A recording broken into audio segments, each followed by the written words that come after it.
தேவ ஜனங்களே, ஆண்டவராகிய இயேசு கிறிஸ்துவின் விலையேறப்பெற்ற நாமத்தினாலே உங்கள் யாவருக்கும் அன்பின் வாழ்த்துதலை கோரிக்கொள்கிறோம். இந்த ஞாயிற்றுக்கிழமை ஆராதனையிலுமாக உங்களோடு கூட நான் பகிர்ந்து கொள்கிற தேவனுடைய வார்த்தை என்னவென்றால், நீ காவல்காரன். சொல்லுங்க, நீ காவல்காரன். ஆண்டவர் அவரால் தெரிந்து கொள்ளப்பட்ட ஒவ்வொரு பிள்ளைகளையும் இந்த பூமியில் ஒரு காவல்காரனாக, காவலாளியாக நியமித்திருக்கிறார். ஒரு பெரிய பொறுப்புள்ள ஒரு பதவி, பொறுப்புள்ள ஒரு வேலை. நம்முடைய நாட்டை நான் காப்பாற்றுவதற்கு எத்தனை லட்சம் இராணுவ வீரர்கள் இருக்கிறார்கள். ஒவ்வொரு மாநிலத்திலும் மாநிலத்தின் சட்டம் ஒழுங்கை காப்பாற்றுவதற்கு எத்தனை லட்சங்கள், ஆயிரங்கள் போலீஸ் அதிகாரிகள் நியமிக்கப்பட்டிருக்கிறார்கள். இப்படி பலதரப்பட்ட காவல் பணியாளர்களை நம்முடைய தேசத்திலே ஒவ்வொரு நாட்டிலேயும் நாம் அதை பார்க்க முடியும். மிக இம்பார்ட்டமான ஒரு முக்கியமான பணி. தேசத்தையும் மக்களையும், தேசத்தினுடைய உடைமைகளையும், மக்களின் உடைமைகளையும், ஜனங்களின் உயிர்களையும் பாதுகாக்க வேண்டும் என்று நியமிக்கப்பட்டிருக்கிற ஒரு பெரும் திரள் கூட்டம்தான் காவல்காரர்கள். வேத புஸ்தகத்திலே நம்மையும் காவல்காரன் என்றுதான் பரிசுத்த வேதமானது நம்மை அழைக்கிறதாக காணப்படுகிறது. பாருங்களேன், வேதாகமத்தை நாம் திருப்பிக் கொள்வோம். எசேக்கியேல் தீர்க்கதரிசியினுடைய புஸ்தகத்திலே எசேக்கியேல் 33வது அதிகார வசனத்திலே, மனுபுத்திரனே, நான் உன்னை இஸ்ரவேல் வம்சத்தாருக்கு காவல்காரனாக வைத்தேன் என்று கூறுகிறார். மனுபுத்திரனே, நான் உன்னை இஸ்ரவேல் வம்சத்தாருக்கு காவல்காரனாக வைத்தேன் என்று சொல்லி எவ்வளவு பெரிய பொறுப்பு பாருங்க. ஆமரமையானவர்களே, நம்மை ஆண்டவர் இந்த பூமியில் காவல்காரர்களாக வைத்திருக்கிறார். நான் ஏற்கனவே சொன்னபடி ஒரு காவல்காரருடைய பணி தேசத்தை பாதுகாக்கணும், நாட்டை பாதுகாக்கணும், பொருட்களை, உடைமைகளை பாதுகாக்கணும், பொதுமக்களுடைய ஜீவனை, உயிரை பாதுகாக்கணும். இதெல்லாம் ஒரு காவல்காரருடைய பணியாக இருக்கிறது. அதே போலதான் இயேசு கிறிஸ்துவை அறிந்து கொண்ட, அல்லாஹ்விட்டால் ரட்சிக்கப்பட்டிருக்கிற நாம் நம்மையும், நம்முடைய குடும்பங்களையும், நம்முடைய உடைமைகளையும், நம்முடைய சகோதர சகோதரிகளையும் சாத்தானுடைய அழிவில் இருந்தும் நரகத்தினுடைய வாயிலிருந்தும் காப்பாற்ற வேண்டும் என்ற முக்கியமான ஒரு பொறுப்புள்ள பணியை தேவன் தந்திருக்கிறார். ஆனால் நாமோ அதை இன்றைக்கு மறந்தவர்களாக ஜீவிக்கிறோம், மறந்து போய் ஜீவிக்கிறோம். அது எவ்வளவு பெரிய தவறு தெரியுமா? யாரை போல் அது இருக்கிறது? யாருமே இந்த பணியை தட்டி கழிக்க முடியாது. ஒரு நாள் ஆண்டவர் நம்மளை பார்த்து கேட்பாரு, நீ உன் குடும்பத்தை காக்காமல் போனது என்ன? உன் பிள்ளைகளை காக்காமல் போனது என்ன? உன் மனைவியை காக்காமல் போனது என்ன? உன் புருஷனை நீ காக்காமல் போனது என்ன? சாத்தான் கொள்ளையடித்துக் கொண்டு போய்விட்டானே என்று சொல்லி. ஆம் அருமையானவர்களே, ஆண்டவர் நாம் ஒவ்வொருவரையும் பார்த்து கேள்வி கேட்பார் என்று சொன்னால் நாம் பதில் சொல்லாமல் இருக்க முடியாது. வேதத்திலே முதல் மனிதனாகிய ஆதாமுடைய 2 பிள்ளைகளை பற்றி பார்க்கிறோம். அவர்களுடைய பெயர் காயின், ஆபேல் என்பது. ஆதாமுக்கு பிறந்த முதல் 2 பிள்ளைகள் இவர்கள், வாலிபர்கள், ஆண் மக்கள். இவர்களில் இந்த காயின் என்பவன் எழுப்பி பொறாமையினால் தன் தம்பியை கொலை செய்து விடுகிறான். காயின் ஆபேலை கொலை செய்து விடுகிறான். அப்பொழுது இந்த ஆபேலின் ரத்தம் கர்த்தரை நோக்கி கூப்பிட்டது என்று வேத வசனமானது நமக்கு சொல்லுகிறது. பிரியமானவர்களே,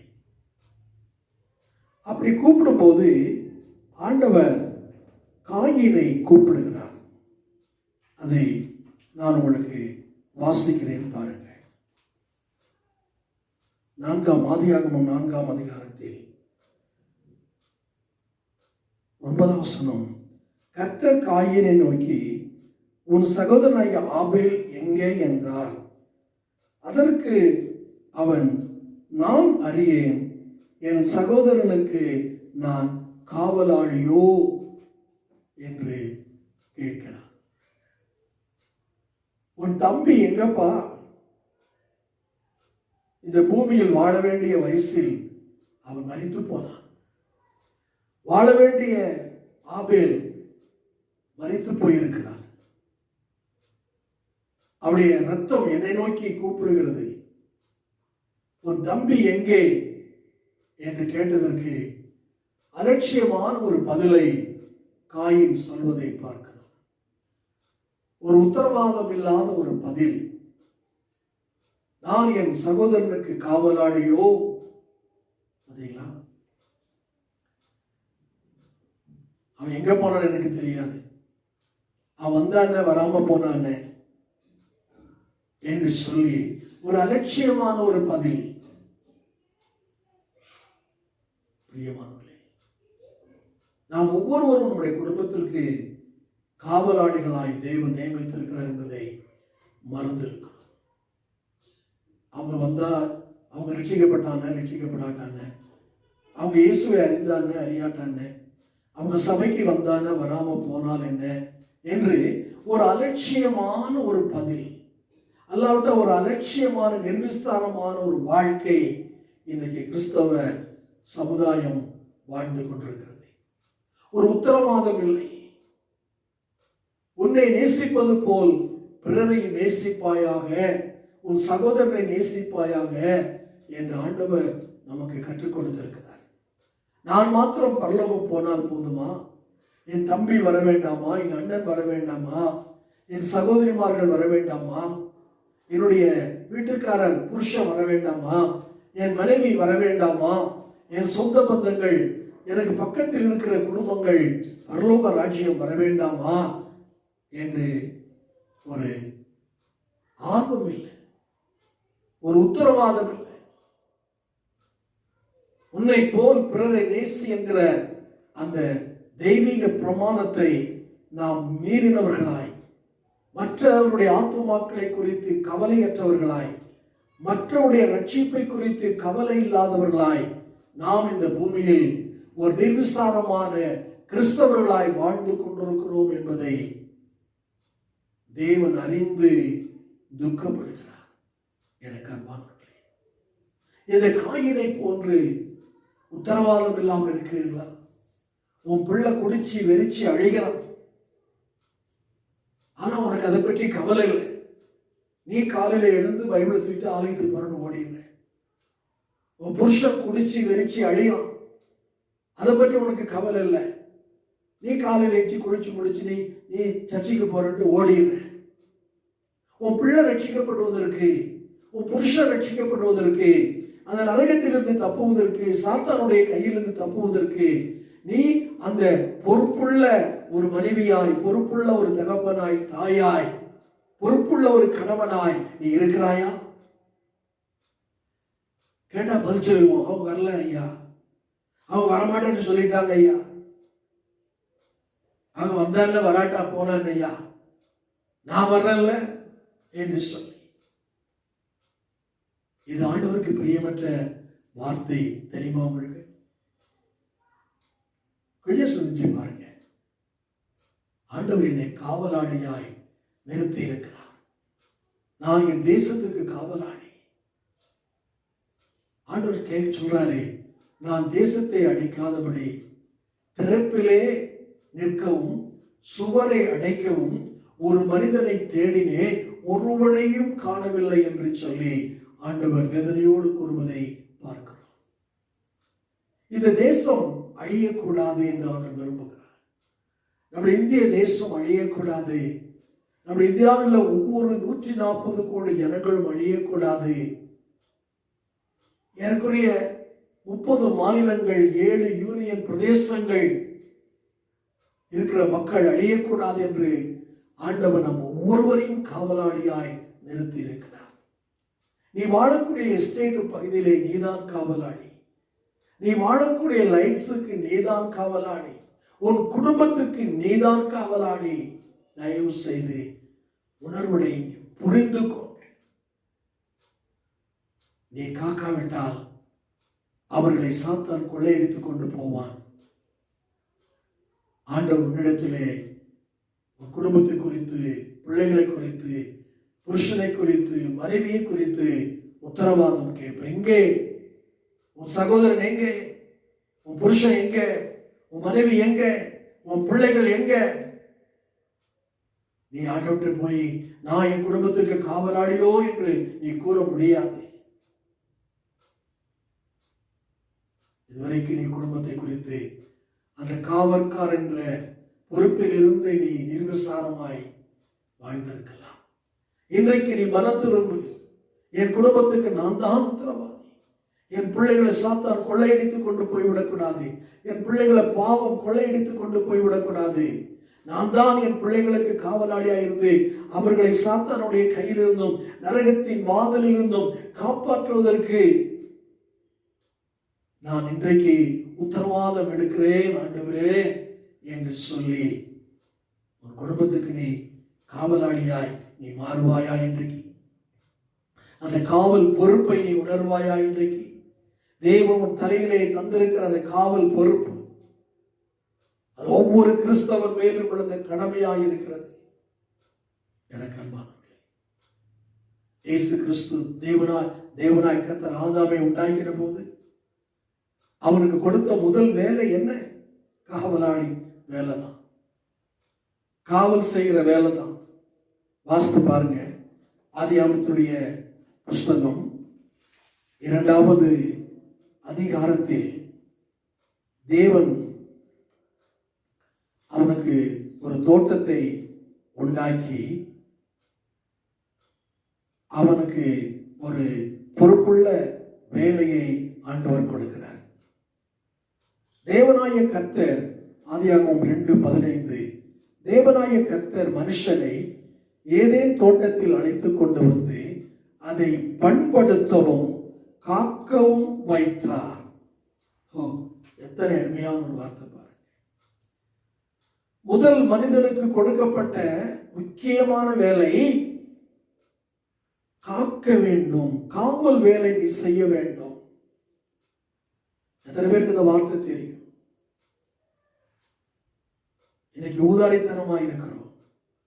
பொறுப்பற்றவர்களாக குடும்பத்தை காப்பாற்றுவதில்லை, பிள்ளைகளை காப்பாற்றுவது இல்லை.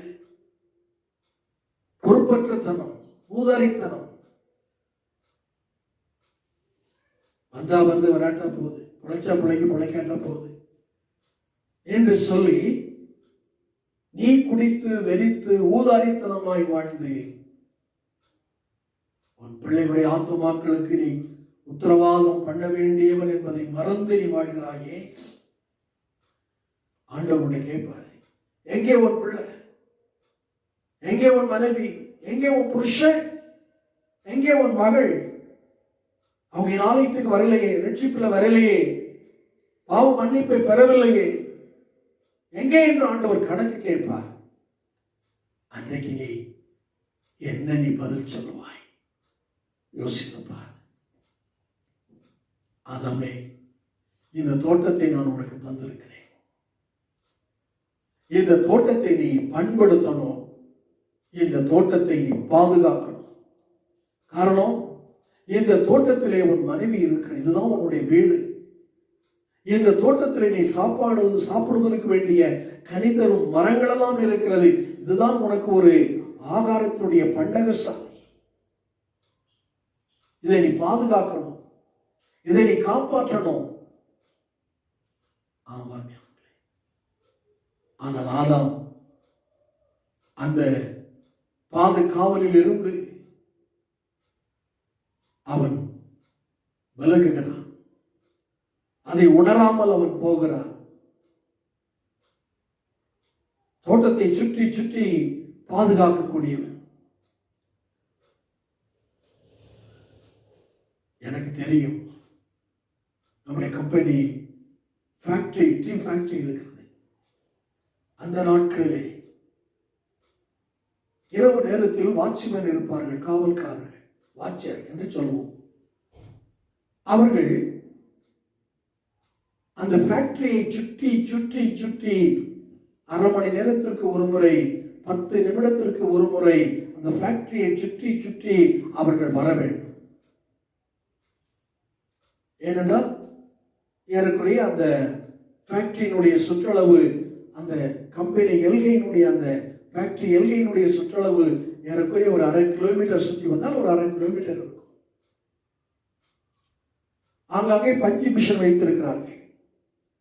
இந்த இடத்துல இந்த காவலாளி இத்தனை மணிக்கு வந்தான் என்று அங்கே பஞ்சு பண்ணணும். காலையில் எடுத்து பார்த்தா அது தெரியும். நான் சுத்திட்டு வந்தேன், அவன் சும்மாலாம் சொல்ல முடியாது. காரணம், இந்த 1/2 கிலோமீட்டர் சுற்றி வருவதற்கு யாராவது ஒரு மனுஷன் உள்ளே நுழைந்து எதையாவது திருடி கொண்டு போய்விடலாம் அல்லவா? அதனால் அவன் உறங்கவே முடியாது. ராத்திரி முழுவதும் நடந்து கொண்டே இருக்க வேண்டும். அது போலத்தான் சாத்தானுடைய கையில் இருந்து இந்த அழிந்து போகிற உலக பொருள்களுக்காக இரவு பகல் ஒரு வாட்சர் சுற்றி கொண்டிருக்கிறார். இந்த அழிந்து போகிற உலகத்தினுடைய எல்லைகளை பாதுகாக்க நமது ராணுவ வீரர்கள் இரவு பகல் எல்லையை சுற்றி உறங்காமல் சுற்றி நடந்து கொண்டே இருக்கிறார்கள். இரவு பகலுடைய நாட்டை பாதுகாக்க போலீஸ் அதிகாரிகள், போலீசார் சுற்றி கொண்டே வருகிறார்கள். ரோந்து வருகிறார்கள். இரவு நேர ரோந்து வருகிறார்கள். அப்படியானால் விலையேறப்பெற்ற உன் மகனுடைய ஆத்துமா, விலையேறப்பெற்ற உன் புருஷனுடைய ஆத்துமா, விலையேறப்பெற்ற உன் மனைவியினுடைய ஆத்துமா, விலையேறப்பெற்ற உன் அண்ணன், தம்பி, அக்கா, தங்கச்சியுடைய ஆத்துமா, விலையேறப்பெற்ற உன் சொந்த பந்தத்துடைய ஆத்துமா, விலையேறப்பெற்ற உன்னுடைய பக்கத்தில் இருக்கக்கூடிய நெய்பருடைய ஆத்துமா, அயலகத்தினுடைய ஆத்துமா எவ்வளவு விலையேறப்பெற்றது. ஒவ்வொருடைய ரட்சிப்புக்காகவும் இயேசு கிறிஸ்து தம்முடைய ரத்தத்தை சிந்தி இருக்கிறார். ஒவ்வொருவருக்காக ரத்தத்தை சிந்தி இருக்கிறார். அந்த ரத்தத்தின் மூலமாய் அவர்கள் மீட்படைந்து நரகத்தின் ஆக்கினைக்கு, வாதலுக்கு தப்பி அந்த அக்கினை கடலிலே போகாதபடி பாதுகாக்கப்பட வேண்டிய கடமை உங்களுக்கும் எனக்கும் இருக்கிறது என்பதை நாம் உணர்வோம். நான் ஒரு காவலாளி. என்னை தேவன் காவலாளியாக நியமித்திருக்கிறார். நான் என்னுடைய வீட்டை பாதுகாக்க வேண்டும். உன் வீட்டை நீ பாதுகாக்கிறாயா? உன் வீட்டுக்குள்ளே சத்துரு, துன்மார்க்கன், மனிதர்கள், தேவையில்லாத நபர்கள் உள்ளே வருகிறார்களா இல்லையா என்பதை நீ பாதுகாக்கிறாயா? உன் பிள்ளைகள் எங்கே போறாங்க, எங்கே வருகிறார்கள், எப்படி வாழுகிறார்கள், என்ன சாப்பிடுறாங்க என்பதை நீ கண்டு நீ பாதுகாக்கிறாயா? ஜெபம் பண்ணுகிறார்களா? ஆலயம் போகிறார்களா? வேத வசனத்தை வாசிக்கிறார்களா? சுத்தமான வாழ்க்கை வாழுகிறார்களா? ஆண்டவருக்கு பிரியமற்ற வாழ்க்கை வாழுகிறார்களா என்று சொல்லி நீ கண்காணித்து காவல் இருந்து பாதுகாக்கிறாயா? ஆதாம் தன்னுடைய தோட்டத்தை பாதுகாக்காதபடினால் அந்த தோட்டத்தின் நன்மைகளை இழந்தான். அந்த தோட்டத்தின் ஆசீர்வாதங்களை இழந்தான். அந்த தோட்டத்திலே இருந்த கனிகளை அவன் இழந்தான். தோட்டத்தை விட்டே துரத்தப்பட்டான். பிரியமானவர்களே, இந்த காலை நேரத்திலுமாய் முதலாவது கர்த்தர் உன்னை வைத்திருக்கிற உன் குடும்பத்தை நீ பாதுகாத்துக்கொள். உன் பிள்ளைகளை நீ பாதுகாத்துக்கொள். குடும்பத்துக்காய் ஓடி ஓடி உழைக்கிறேன்னு சொல்லி குடும்பத்தையே பாதுகாக்காம, பிள்ளைகளை பார்க்காம, உன் பிள்ளைங்க எங்கோ தருதலைகளாய் சுற்றி கொண்டு இருக்கிறது, எங்கோ பாவத்திலே வாழ்ந்து கொண்டு இருக்கிறது. அதெல்லாம் நீ பார்க்காம உன் குடும்பத்துக்காக நீ உழைக்கிறேன் என்று நீ ஓடுவோம் சாக்கு போக்கு சொல்லி ஓடிக்கொண்டிருப்பாயானால் தேவன் கணக்கு கேட்பார். உன் பிள்ளைகளுக்கு நீ காவலாளியா இருந்தாயா? நீ வேலை செய்யணும், குடும்பத்துக்காக நீ சம்பாத்தியம் பண்ணணும். அதே சமயம் உன் குடும்பத்தை நீ பாதுகாக்கணும், தோட்டத்தை நீ பாதுகாக்கணும், உன் வேலையை நீ பாதுகாக்கணும். இன்னைக்கு அநேகருக்கு வேலை பறிபோவதற்கு காரணம் என்ன? வேலையை இழப்பதற்கான காரணம் என்ன? அந்த வேலையை காத்துக்கொள்ள அவர்களுக்கு தெரியவில்லை. ஆண்டவர் எனக்கு கொடுத்த வேலை இது, இயேசு கிறிஸ்து எனக்கு நல்ல வேலையை தந்திருக்கிறார், நான் இந்த வேலையை நான் தக்க வைத்துக் கொள்ள வேண்டும், இந்த வேலையை நான் பாதுகாத்துக் கொள்ள வேண்டும் என்று உன் வேலையை கூட நீ பாதுகாக்காதபடி ஊதாரித்தனமா இருந்து, வேலையிலே கவனக்குறைவாய் இருந்து, எத்தனை பேர் வேலையில் சஸ்பெண்ட் ஆகிறாங்க, டிஸ்மிஸ் ஆகிறார்கள், நிரந்தரமாய் வேலையை விட்டு தூக்கப்படுகிறார்கள். கடைசி வேலைகள் இந்த நடுரோட்டிலே சாப்பாட்டுக்கு வழி இல்லாமல் இருக்கிறார்களே. காரணம் என்ன? தேவன் உனக்கு கொடுத்த பொறுப்பு, உன் தோட்டத்தை, உன் வேலையை நீ பாதுகாக்க வேண்டும்.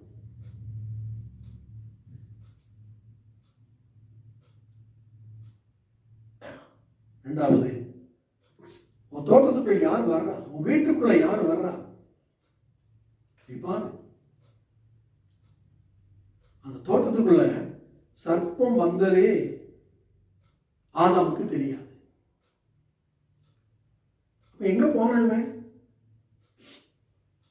உறங்கிட்டானோ, வேற எங்க முக்கியமான வேலையா போயிட்டானோ தெரியாது. அவனுக்கு வேற வேலை இல்லை, அந்த தோட்டத்துலாம் இருக்கணும், அங்க இருக்கிற பழங்கள் எல்லாம் பறித்து சாப்பிட்டுட்டு அவன் சந்தோஷமாய் தேவனோடு உலாவிக் கொண்டு இருக்கணும்.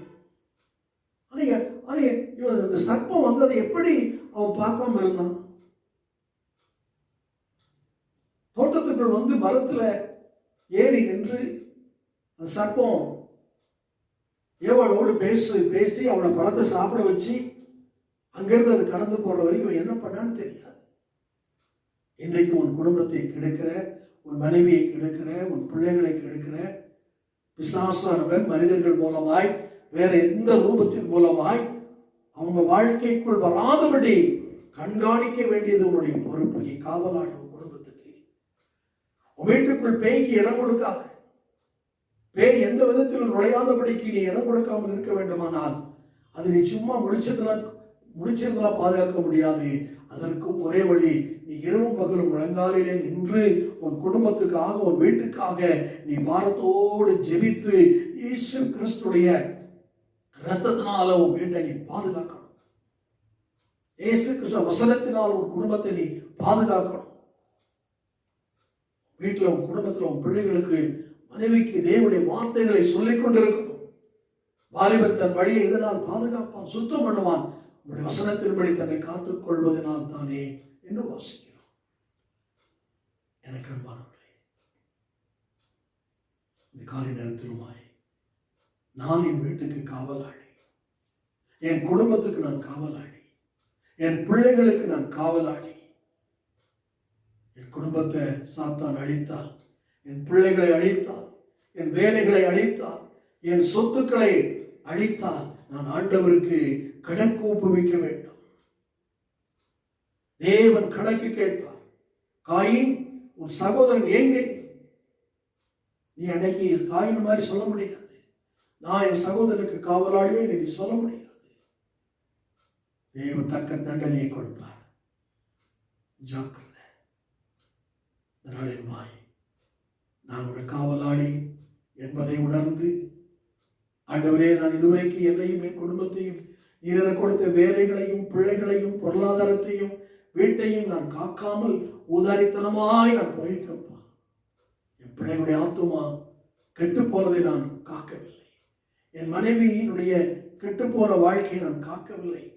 அவங்களை ரட்சிப்புல நான் நடத்தல, பாதுகாப்பலுக்குள் நடத்தல. ஆண்டவரே, நீர் என்னை மன்னித்து விடும். ஆண்டவரே, இன்றைக்கு நான் என் குடும்பத்துக்கும் வேலைக்கும் என் வீட்டிற்கும் நல்ல ஒரு காவலாளியாக இருக்க என் வாழ்க்கையை நான் என்னை அர்ப்பணிக்கிறேன் ஆண்டவரே என்று சொல்லி ஒப்பு கொடுப்பாயா? கத்திரிச்சித்தமாக தொடர்ச்சி அடுத்த வாரத்திலே நாம் கேட்போம். God bless you. கர்த்தருடைய ஆசீர்வதிப்பாராக. ஆமென்.